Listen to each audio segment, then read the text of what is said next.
जादुई सोने का सिक्का। एक छोटे से गांव में अर्जुन नाम का एक लड़का रहता था। वह मेहनती था, समझदार था और सबसे बड़ी बात, उसने कभी किसी का बुरा नहीं चाहा। एक सुबह अर्जुन जंगल से होकर शहर की ओर जा रहा था। चलते चलते अचानक उसकी नजर रास्ते के किनारे मिट्टी में दबी किसी चमकती हुई चीज पर पड़ी। ये कैसी चमक है? वह झुककर मिट्टी हटाता है। उसके हाथ में एक पुराना सोने का सिक्का आ जाता है। सिक्का जैसे ही उसकी हथेली को छूता है, उस पर बने अजीब निशान चमकने लगते हैं।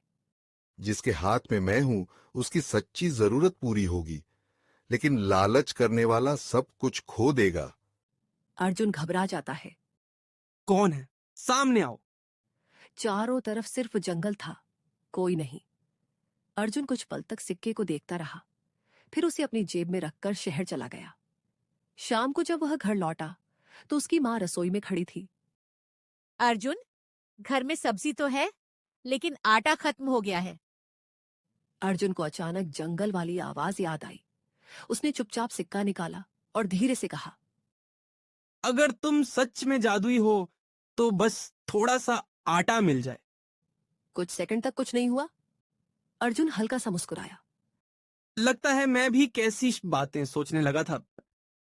तभी थक थक थक दरवाजे पर दस्तक हुई। अर्जुन ने दरवाजा खोला। बाहर एक बूढ़ा व्यापारी खड़ा था। बेटा, मेरी बैलगाड़ी का पहिया टूट गया है, क्या थोड़ा पानी मिलेगा? जरूर बाबा, आइए। अर्जुन ने उन्हें पानी पिलाया। व्यापारी ने मुस्कुराकर अपनी बैलगाड़ी से एक बोरी उतारी। ये मेरे खेत का ताजा आटा है, तुमने बिना कुछ पूछे मेरी मदद की, इसे रख लो।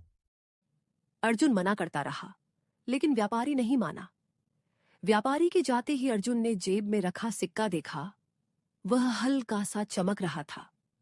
अर्जुन समझ गया, सिक्का चीजें पैदा नहीं करता, बल्कि सही समय पर मदद पहुंचाता है। अगले कुछ दिनों तक अर्जुन ने कभी भी बिना वजह सिक्के का इस्तेमाल नहीं किया। एक दिन गांव की एक बुजुर्ग अम्मा रास्ते में गिर गई। अर्जुन उन्हें उठाकर घर छोड़ आया। उसी रात उसकी मां बोली, बेटा, आज गांव के मुखिया आए थे। उन्होंने कहा, कल से तुम्हें अनाज गोदाम में काम मिल गया है। अर्जुन हैरान था। उसे फिर वही सिक्का याद आया। अब उसे यकीन हो चुका था कि जादू लालच के लिए नहीं, अच्छे कामों के साथ चलता है। लेकिन गांव का एक आदमी, महेश, कई दिनों से अर्जुन पर नजर रखे हुए था। उसने देखा कि अर्जुन जहां भी जाता है, किसी न किसी तरह उसकी मुश्किल आसान हो जाती है। महेश मन ही मन, जरूर इसके पास कोई राज है और वो राज अब मेरा होगा। उस रात महेश चुपके से अर्जुन के घर पहुंचा। अर्जुन गहरी नींद में सो रहा था।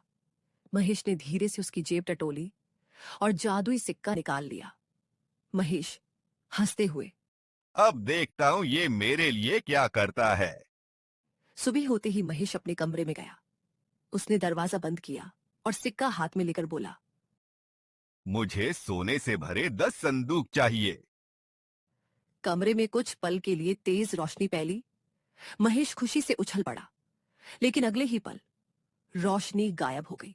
सामने संदूक तो थे, लेकिन जैसे ही उसने पहला संदूक खोला, वह पूरी तरह खाली था। दूसरा खोला, वह भी खाली। तीसरा, वह भी। तभी वही आवाज गूंजी, जिसने बिना मेहनत के दौलत मांगी उसे खाली हाथ ही मिलेगा।